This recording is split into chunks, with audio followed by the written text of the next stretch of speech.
subscribe button, and drop a comment below, because this is the kind of raw, unfiltered content you won't see anywhere else. The tension was palpable from the moment Mark Wahlberg walked onto the set of This Week with George Stephanopoulos. The actor, known for his no-nonsense approach to interviews, had agreed to appear on the Sunday morning political talk show to discuss his latest film project and his philanthropic work in underserved communities. What he didn't expect was to be ambushed by a host who seemed more interested in stirring up controversy than having a genuine conversation. Stephanopoulos, sitting behind his polished desk with that familiar smirk, wasted no time in setting the tone. "Mark, thanks for joining us today. I have to ask, given your past, don't you think it's a bit hypocritical for you to be speaking about community outreach and helping at-risk youth?" Mark's jaw tightened slightly, but he maintained his composure.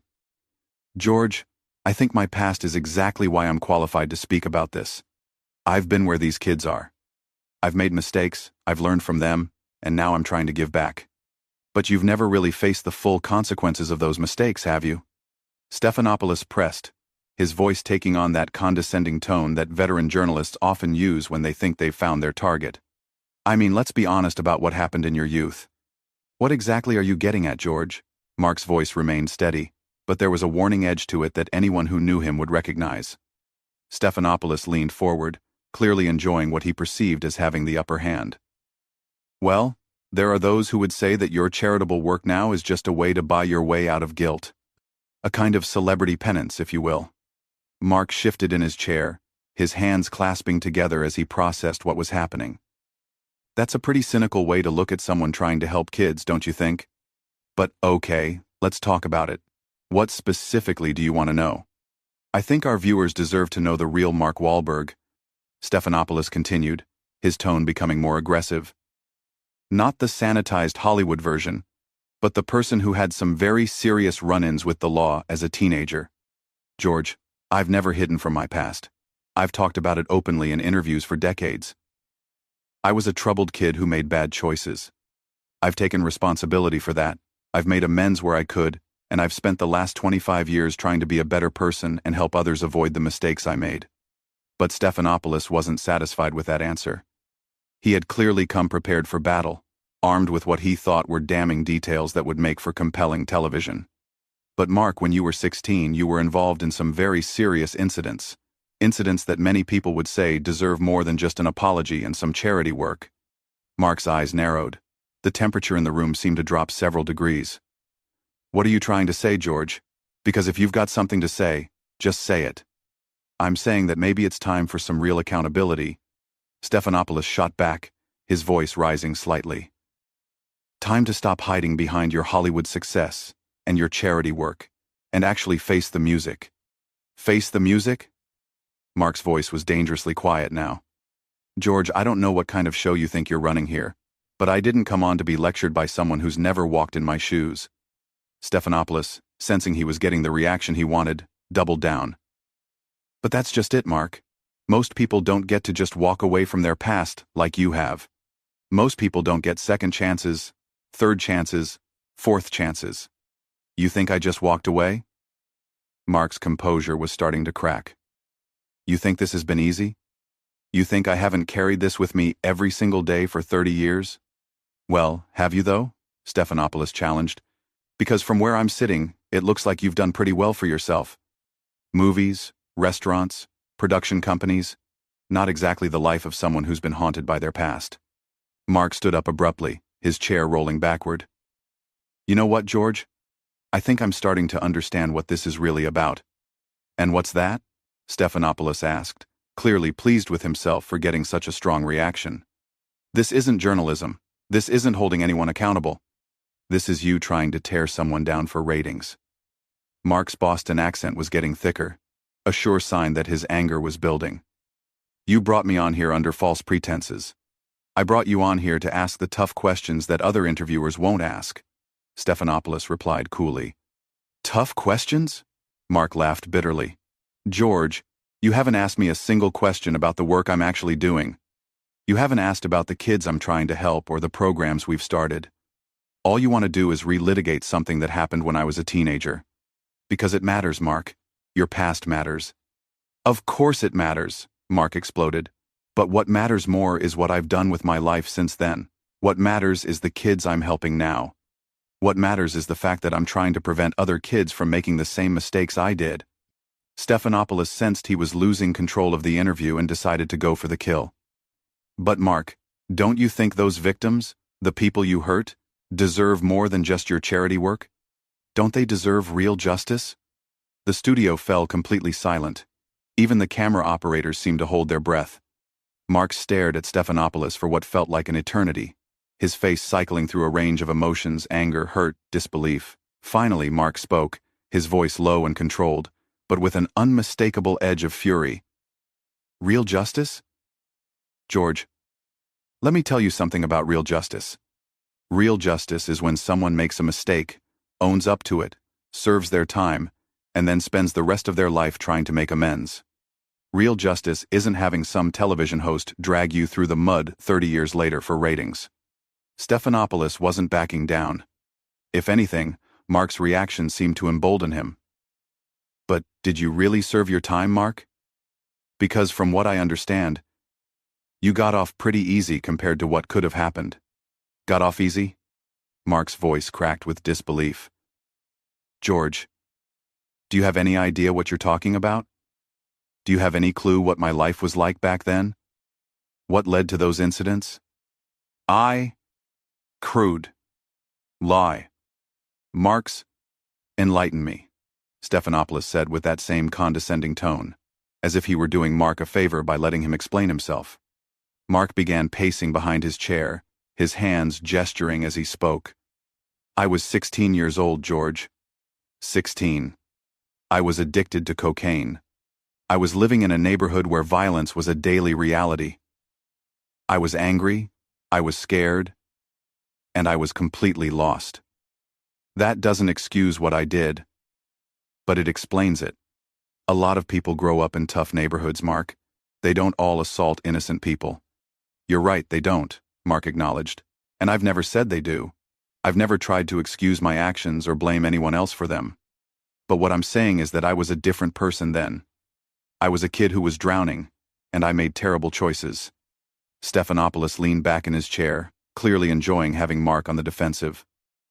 But those terrible choices had real consequences for real people. People who didn't ask to be part of your personal struggles. Mark stopped pacing and turned to face Stephanopoulos directly. Do you think I don't know that? Do you think I haven't thought about that every single day for the last 3 decades? Do you think I don't wish I could go back and change what happened? Wishing doesn't undo the damage, Mark. No, it doesn't, Mark agreed, his voice rising. But you know what does help? Working with kids who are in the same situation I was in, showing them that there's another way. Giving them opportunities that I didn't have. That's not buying my way out of guilt, George. That's taking responsibility. But Stephanopoulos wasn't finished. He had clearly done his research and had more ammunition to fire. Mark, I have to ask you about something specific. There was an incident when you were 16 where you allegedly threw rocks at a group of black children while shouting racial slurs. How do you reconcile that with your current image as someone who champions diversity and inclusion? The question hit Mark like a physical blow. His face went white, then red, then white again. The muscles in his jaw worked as he struggled to find words. George, that is not what happened. But something happened, didn't it? Yes, something happened, but not what you just described. Mark's voice was shaking now. Whether from anger or something else, it was hard to tell. And the fact that you would sit there and make accusations like that without knowing the full story tells me everything I need to know about what kind of journalist you really are. Stephanopoulos sensed blood in the water. So what is the full story, Mark?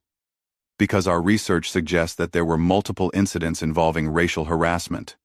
Your research? Mark laughed bitterly. George, your research is wrong. Dead wrong. And you know what's really sick about this? You're sitting there, trying to destroy someone's reputation based on incomplete information and rumors. These aren't rumors, Mark. These are documented incidents. Documented by who? Where? Show me the documentation, George. Show me exactly what you think you know. Stephanopoulos shuffled some papers on his desk, clearly not expecting to be challenged so directly. Mark, these incidents are part of the public record. Public record of what? Arrests? Charges? Convictions? Be specific, George. Because if you're going to sit there and accuse me of things, you better have your facts straight. I'm not accusing you of anything, Mark. I'm asking you about incidents that allegedly occurred. Allegedly, Mark repeated, his voice dripping with disgust. That's the key word, isn't it? Allegedly. You don't actually know what happened, do you? You're just throwing accusations around and hoping something sticks. Stephanopoulos was starting to look uncomfortable, but he pressed on. Mark, the point is that these allegations exist, and they paint a picture of someone who had some very troubling attitudes about race. Troubling attitudes about race? Mark's voice was getting louder now. George, let me tell you something about my attitudes about race. I grew up in Dorchester. I went to school with kids of every background you can imagine. My best friends were Black, Hispanic, Irish, Italian. The idea that I was running around throwing rocks at Black kids because of their race is not just wrong, it's insane. But Mark, if these incidents didn't happen the way they've been reported, why haven't you set the record straight before now? Because, George, I learned a long time ago that sometimes when you try to defend yourself against lies, people assume there must be some truth to them. Because I thought that my actions over the past 30 years spoke louder than rumors and gossip. Because I believed that people could see who I really am by looking at what I've actually done with my life. Stephanopoulos wasn't giving up. But don't you think the public has a right to know the truth about these incidents? The public? Mark laughed harshly. Or the ratings, George? Let's be honest about what this is really about. This is about accountability, Mark. No. This is about you trying to create a scandal where none exists. This is about you trying to tear down someone who's actually trying to do good in the world. The tension in the studio was reaching a breaking point. Mark's publicist, who had been standing just off camera, was making frantic gestures, trying to signal that the interview should end. But Mark wasn't done. You know what, George? Mark said, his voice suddenly calm in a way that was more unsettling than his anger had been. I think we need to talk about what's really happening here. Stephanopoulos straightened in his chair, perhaps sensing that the dynamic was about to shift dramatically. What do you mean? I mean, let's talk about you for a minute. Let's talk about your track record as a journalist. Let's talk about your credibility. Mark, I don't think that's relevant to this discussion. Oh, it's not? Mark's eyebrows shot up. You want to talk about accountability and truth-telling?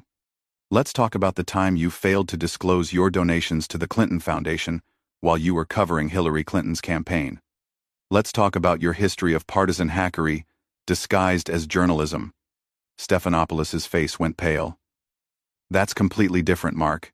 And frankly, it's not relevant to what we're discussing today. It's not different at all, George. It's about integrity. It's about honesty. It's about whether people can trust what you're saying. Mark was back to pacing. But now he seemed energized rather than defensive. You sit there questioning my character while your own professional conduct has been called into question multiple times. Mark, I think you're deflecting. Deflecting? Mark laughed, but there was no humor in it. George, I've answered every single one of your questions honestly. I've acknowledged my past mistakes. I've explained what I've done to make amends.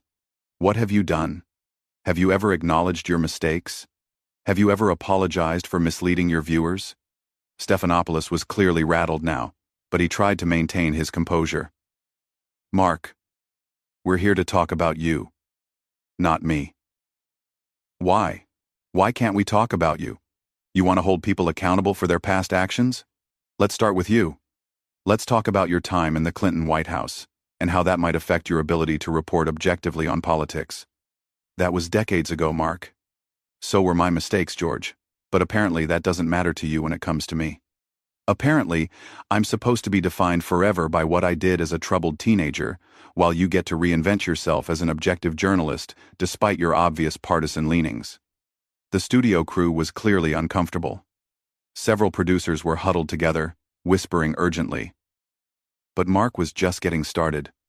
You know what the real difference is between us, George? When I screwed up, I hurt individuals. When you screw up, you misinform millions of people. When I made mistakes, I was a kid with addiction issues and no guidance. When you make mistakes, you're a grown man with every advantage in the world who should know better.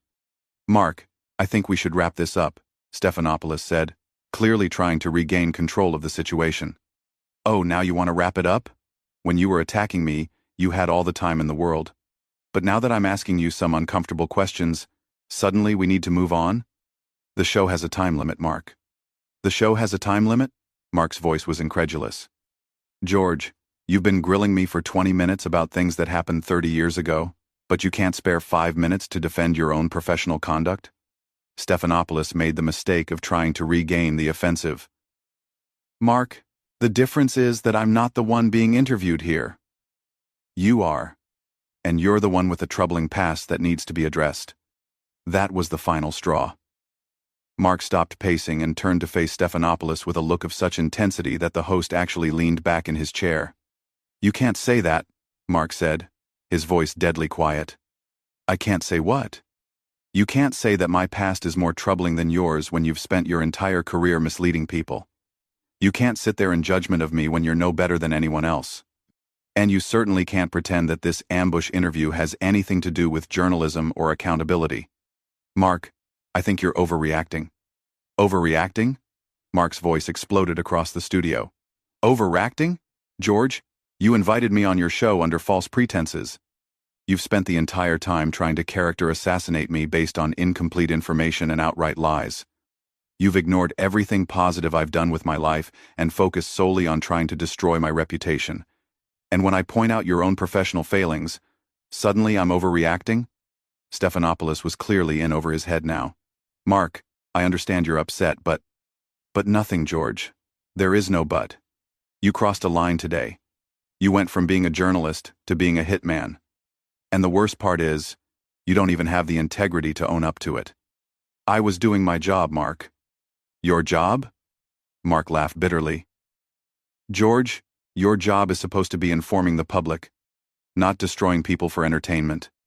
Your job is supposed to be seeking truth, not spreading innuendo and half-truths. Your job is supposed to be holding powerful people accountable, not ambushing guests who are trying to do good in the world.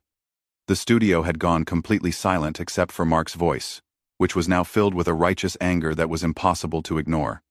You know what, George? I came here today to talk about helping kids. I came here to discuss programs that are actually making a difference in people's lives. I came here because I thought maybe, just maybe, we could have a real conversation about real issues. Instead, I got ambushed by someone who cares more about ratings than truth, more about controversy than journalism. Mark walked over to his chair and grabbed his jacket. I'm done here, George, and I want everyone watching to understand what they just witnessed. This wasn't journalism. This was a hit job. This was someone with his own credibility issues trying to tear down someone else to make himself feel better. As Mark headed toward the studio exit, Stephanopoulos made one final desperate attempt to salvage the interview. Mark, if you walk out now, people are going to think you have something to hide.